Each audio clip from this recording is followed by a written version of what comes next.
굉장히 많이 나오셨네요. 여러분 반갑습니다.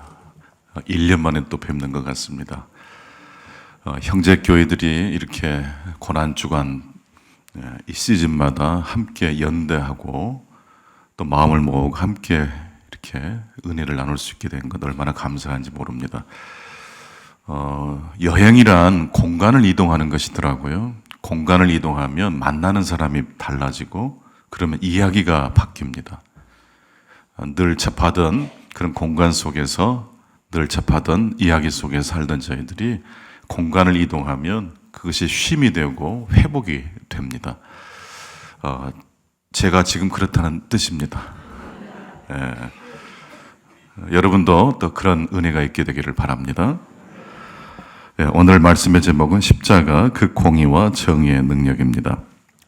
제가 어렸을 때 한 5살, 6살쯤 되었던 것 같아요. 그때 시골 할머니 댁에 놀러 갔다가 그만 길을 잃어버린 적이 있습니다. 밭에서 일하고 계신 할머니 엄마가 보고 싶다고 동생이 칭얼거려서 같이 집을 나섰는데 그 길로 길을 잃어버려가지고 옆 동네 한 10리 정도 떨어져 있는 옆 동네까지 두 어린아이들이 걸어갔던 것입니다. 길가에서 울고 있는 두 어린아이를 지나가시던 친척 아저씨께서 다행히 발견해 주셔서 무사히 할머니 댁으로 돌아올 수 있게 되었고 지금 이 아침 제가 이 자리에서 설교하고 있습니다. 그때 그 충격이 얼마나 그랬던지 자라면서 꿈에 나오더라고요. 어린아이는 왜 길을 잃어버릴까요? 미숙하기 때문입니다. 어리기 때문입니다. 그런데 그러면 성숙한 어른들은 왜 길을 잃어버릴까요? 왜 멘붕에 빠지는 일이 벌어지고 답답하고 혼돈을 겪게 될까요? 미로슬라브 볼프라는 신학자가 그런 말을 했습니다. 인간은 매 순간 중간에서 출발한다. 무에서 유를 창조하시는 분은 하나님이시지만 우리 인간은 항상 있는 것에서 무엇인가를 보태고 더해서 일을 완수하죠. 어제도 그런 일을 겪으셨을 거예요. 오늘도 아마 그럴 거예요. 나와 다른 사람을 만나야 됩니다. 나와 가치관이 같은 사람을 만나면 그건 행운이고요. 거의 대부분은 나와 견해가 일치하지 않습니다. 우리는 매 순간 어제와 다른 오늘을 만나고 우리는 매 순간 수많은 변수와 만납니다. 성공한 사람도 실패한 사람도 예외가 없습니다. 어제의 성공이 오늘 이어지지 않습니다. 또 어제의 실패가 오늘까지 이어지는 그런 법칙도 없습니다. 언제나 우리는 중간에서 출발합니다. 그래서 인생이란 매 순간 미로를 걷는 여정이 아닌가 생각해 봅니다. 그렇다면 미로에서 벗어나려면 어떻게 해야 될까요? 간단한 방법으로 미로 위에서 미로를 내려다보면 무엇이 보일까요? 출구가 보입니다. 그래서 복잡한 길도 출구와 이으면 구원의 길이 되지 않겠습니까?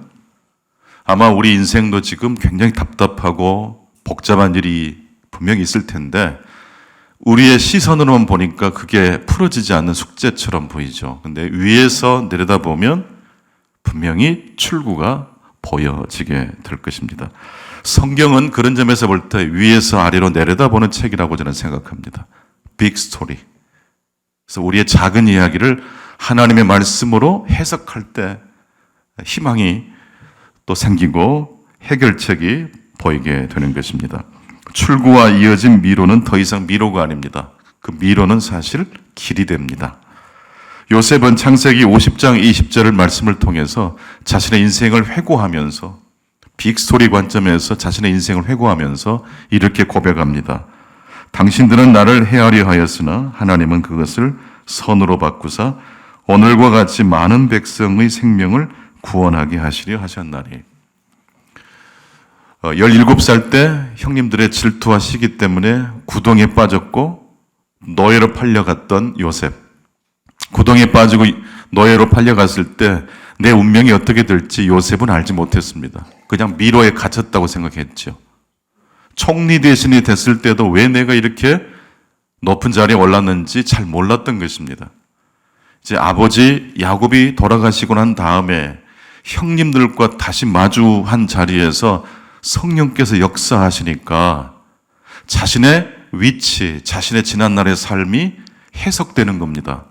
형님들은 나를 해하려고 하였지만 하나님이 그것을 선으로 바꿔주셨다. 내 개인의 명예를 위해서가 아니라 우리 민족 또 하나님의 언약의 역사를 위해서 하나님께서 그렇게 사용하셨다는 것을 깨닫게 되는 것입니다.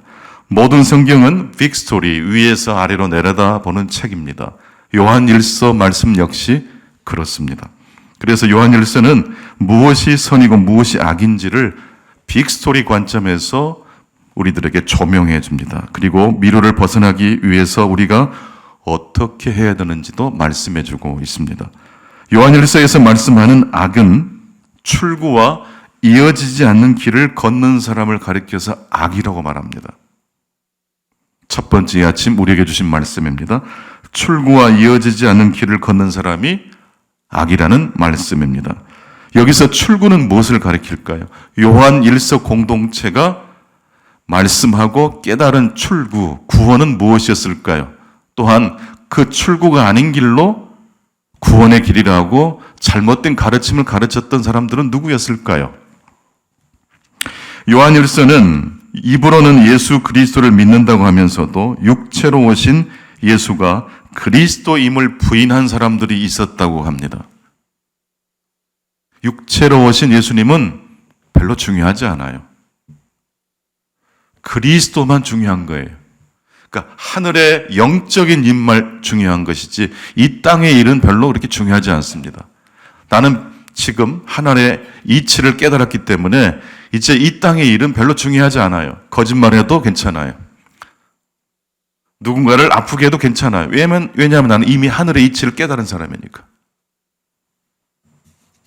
예수님이 육으로 오셨다는 사실을 부인하는 사람들은 영적인 일에 관심을 집중하면서 육체적 삶은 경멸했습니다. 그 결과 삶의 현장성과 윤리성이 사라진 신앙생활을 했던 것입니다. 즉 하나님의 공의와 정의에 대한 이해가, 그런 삶이 별로 중요하지 않았던 것입니다. 나만 예수 잘 믿고 구원받으면 된다는 거예요. 옆에 사람이 울든 내 남편이 어떤 마음을 먹든 관심 없어요. 그냥 나만 영적으로 신비한 체험을 하면 만족한다는 뜻입니다. 육체로 오신 예수가 그리스도임을 부정한 사람들은 그러므로 미로에서 벗어날 수가 없는 것입니다. 육체로 오신 예수님을 부정하고 그리스도의 신성만을 강조한 사람들은 하나님의 공평과 정의 법칙이 관심이 없습니다. 뉴스 보지 않아도 됩니다. 나라가 어떻게 되든 괜찮습니다. 교회가 어떤 큰 비전을 가지고 있는지 별로 관심이 없어요. 나만 행복하면 됩니다. 그런데 그분들의 행복은 유통기한이 길까요? 짧을까요? 짧아요. 그리고 그들의 삶은 그 자체로 미로가 된다라고 이야기하고 있습니다. 그렇다면 요한일서에서 강조하는 선이란 무엇일까요? 오늘 본문 요한일서 2장 2절을 같이 한번 읽어 보시겠습니다. 요한일서 2장 2절 말씀 같이 읽겠습니다. 그는 우리 죄를 위한 화목제물이니 우리만 위할 뿐 아니요 온 세상의 죄를 위하심이라.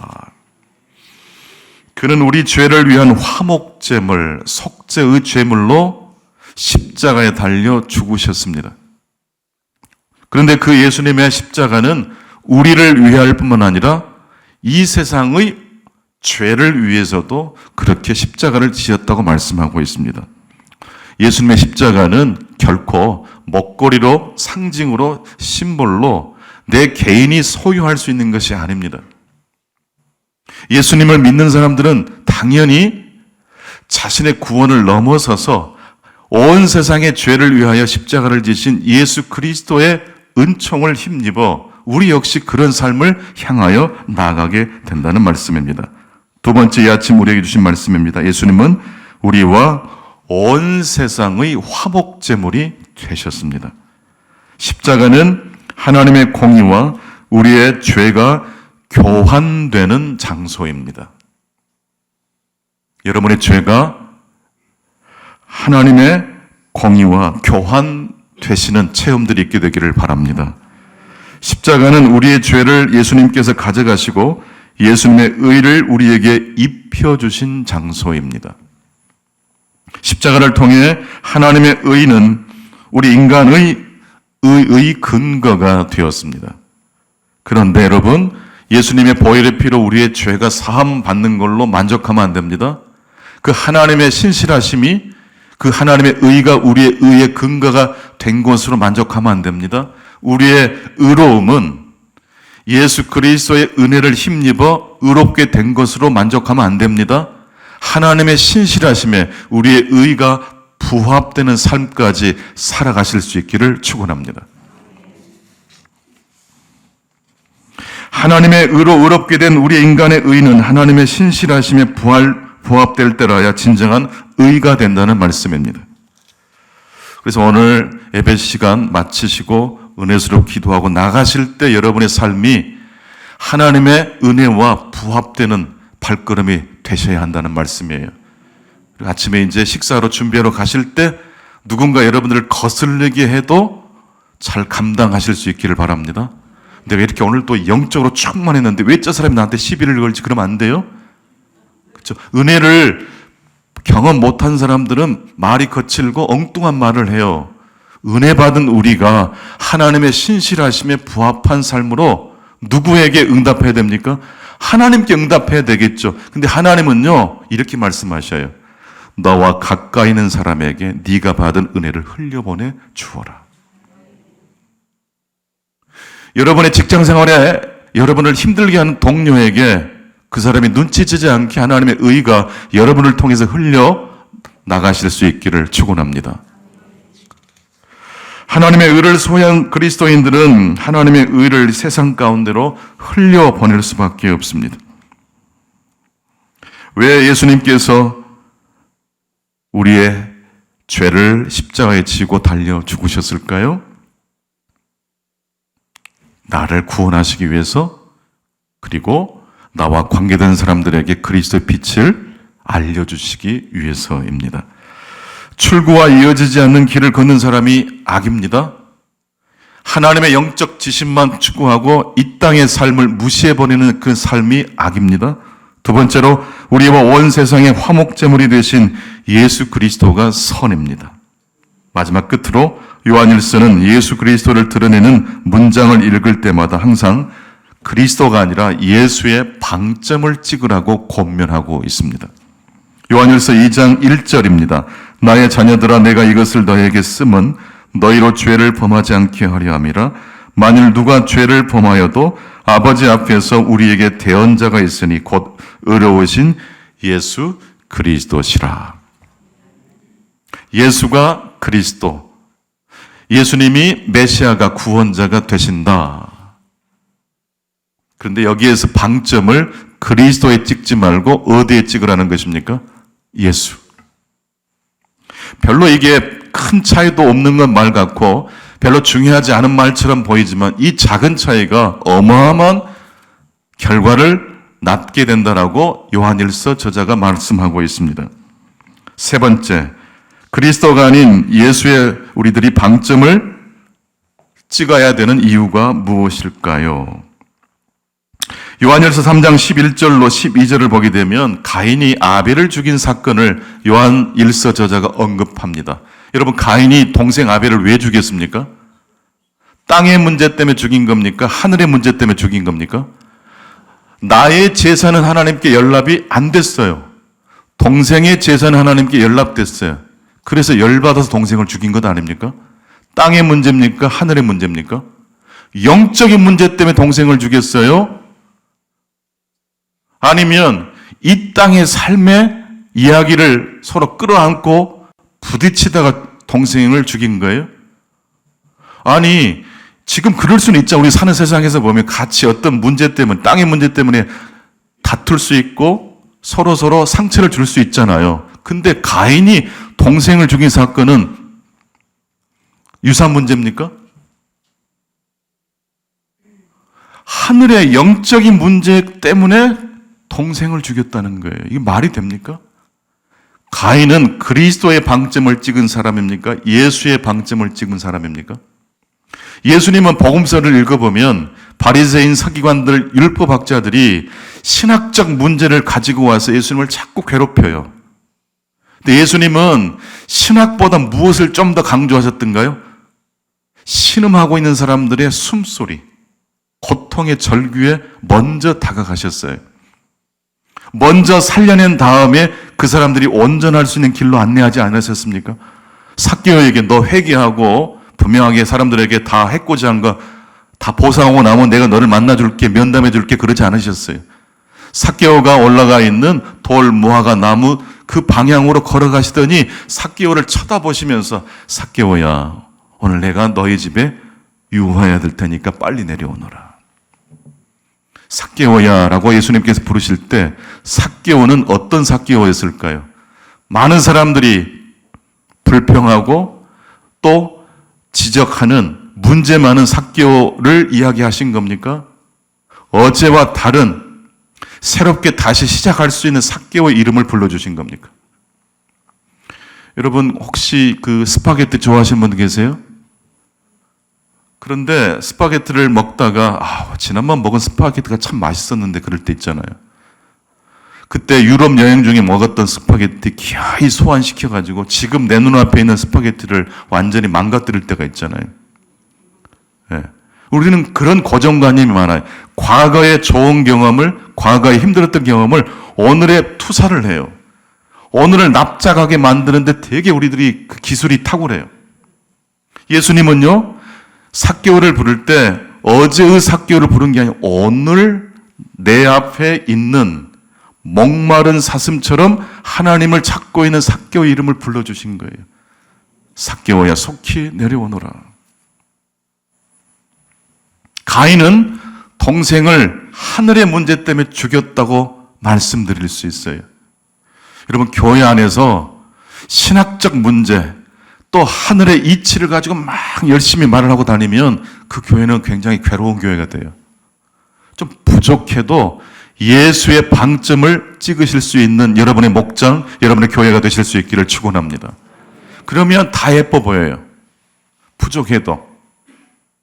근데 그리스도의 방점을 찍기 시작하면 그때부터 자꾸 결점이 더 크게 보이고 뭔가 내가 한마디 해야 될 것 같은 생각이 든다는 말씀입니다. 요한일서 공동체는 이 땅에 오신 예수 그리스도로 시작했지만 시간이 지나면서 이 땅에 오신 예수에 대한 이해가 약화되었습니다. 그 결과 그리스도의 육체성은 약화되고 그리스도의 신성만 강조했어요.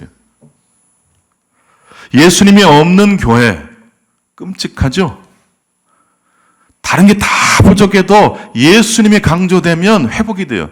교회도 여러분의 가정도. 땅을 배제한 하늘은 가인이 아벨을 죽인 것처럼 이기심과 폭력으로 변질될 수 있습니다. 저도 아내가 가끔 제 설교를 이렇게 피드백 해줄 때가 있거든요. 잔인하게, 날카롭게. 근데 그게 저를 사랑해서 하는 말인데 가끔은 너무 완벽주의처럼 나를 대하는 것 같지 않은가 제가 착각할 때가 있어요. 그럴 때 제가 똑같은 마음으로, 동일한 마음으로, 섭섭한 마음으로 반격을 가하면 그날은 제가 밥을 얻어먹기가 힘들어요. 근데 사람이라는 게 그렇더라고요.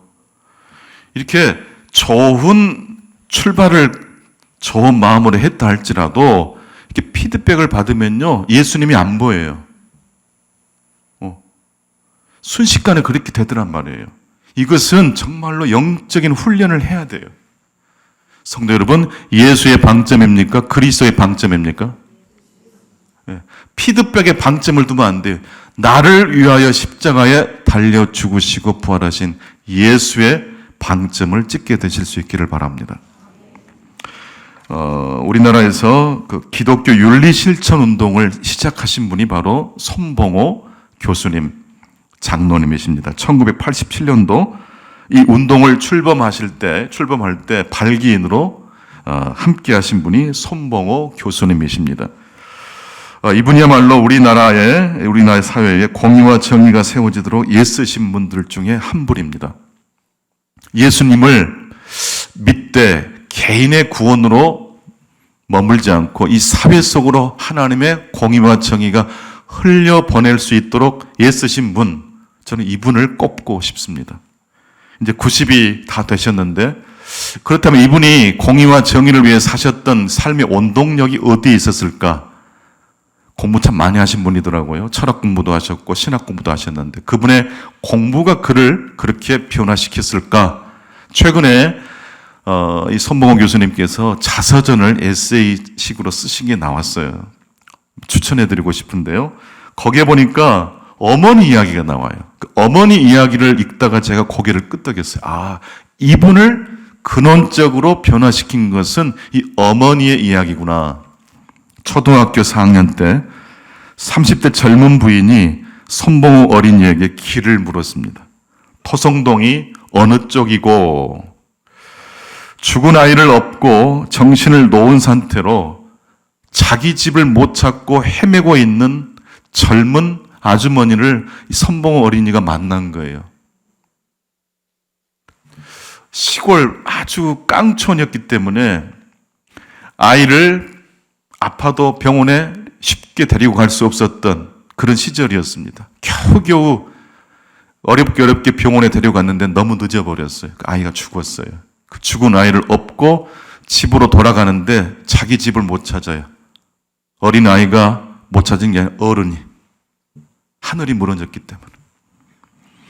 아주머니 토성동은 이쪽 방향으로 가시면 돼요 라고 안내해주고 너무 놀라가지고 손봉호 어린이가 집에 돌아와서 어머니에게 자초지종을 설명한 겁니다. 엄마, 내가 이런 분을 만났다고. 다음날 새벽 비가 부슬부슬 내리는 날이었는데 어디선가 울음소리가 들려요. 일어나 보니까 어머니가 울고 계신 거예요. 어메 와 우노? 어메 와 울고 계십니까? 그 여자가 불쌍해서야. 그 토성동 여자 말이야. 어린 자식을 셋이나 병으로 잃었던 어머니에게 토성동 여인의 이야기는 남의 일같이 들리지 않았던 것입니다. 그렇게 어머니의 눈물은 손봉호 교수님에게 동정을, 컴패션을 가르쳐 주었고 손봉호 교수님의 마음에 사랑의 씨앗을 심어 주었다라고 고백을 했습니다. 공부 많이 배운 손봉호 교수님이 그 공부의 지식으로 변화된 게 아니라 초등학교도 못 나오신 어머니의 눈물이 손봉호 교수님에게 삶의 근원적 사건을 일으킨 겁니다. 이웃사랑, 형제사랑 아무리 우리가 외쳐도 근원적으로 내 삶을 터치하는 사건을 경험해야 돼요. 아마 열린매달교회도 그런 분 계실걸요. 보이지 않게 일하시는 분 계세요. 드러나지 않게. 보이는 이 모든 예배가 운영되려면요, 보이지 않는 곳에서 숨어서 일하는 분이 반드시 필요하거든요. 그런 분들이 굉장히 중요합니다. 그런 분들을 앞에서 봉사하지 않아도요, 이 교회를 지탱해요. 저희 교회도 오후 5시가 되면 5분의 권사님이 교회에 오셔서 기도하세요. 다 은퇴하신 분인데 허리도 굽어지셨고 비가 오나 눈이 오나 기도하세요. 그분들을 뵐 때마다 제가 정신이 바짝 나요. 내가 목회를 내가 하는 게 아니고 저 권사님들의 기도가 이 교회를 지탱하고 있구나. 소아정신과 교수이신 진하영 교수님 이야기를 끝으로 조금 말씀 나누고 오늘 설교를 맺을까 합니다. 미국 위스콘 대학 소아정신과 의사로 재직 중에 계신데 이 진하영 교수가 미국 유학을 가서 얼마나 고생 끝에 교수까지 되셨겠습니까? 그렇게 치열하게 공부해서 교수가 됐는데 또 아주 훌륭하신 미국 분과 결혼도 했어요. 미국 의사와. 그런데 갑자기 불치병이 덮쳐가지고 2, 3년 정도 일을 못했어요. 그리고 아이를 못 갖게 된 겁니다. 친정 어머니에게 넋두리 하듯이 그렇게 푸념을 했대요. 엄마, 하나님도 참 너무하시지. 내가 소아정신과 의사 아니야. 하나님이 나에게 아이를 주셨으면 내가 얼마나 잘 키웠을 텐데. 그러자 친정 어머니께서 딸에게 이렇게 말씀하셨답니다. 애야, 아이는 잘 키우기 위해서 낳는 것이 아니라 사랑하기 위해서 낳는 거란다.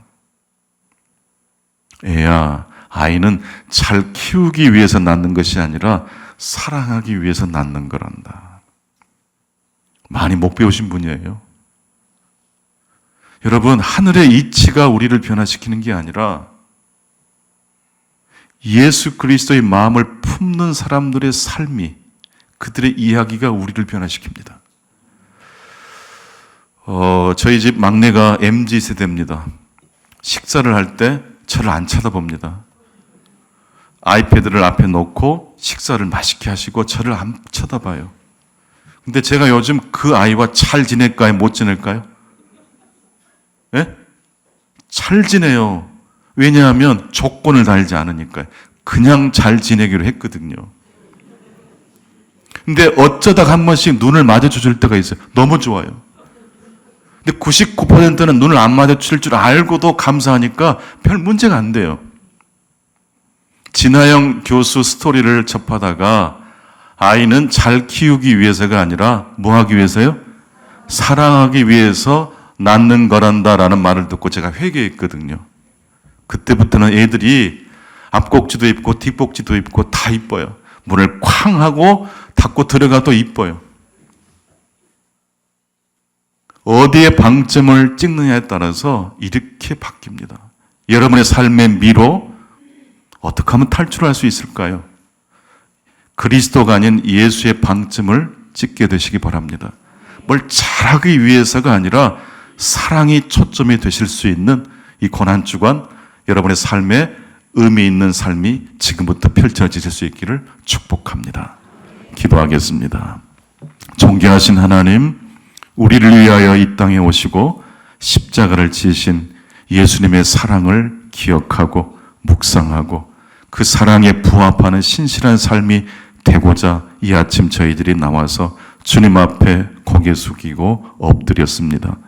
주님, 예수 잘 믿기 위해서 뭔가 보람 있는 인생이 되기 위해서가 아니라 나를 위하여 물과 피를 쏟으신 하나님의 사랑을 기억하며 응답하는 삶이 되게 해 주옵소서. 잘 믿어보려다가 실패한 사람들이 한두 명이 아닙니다.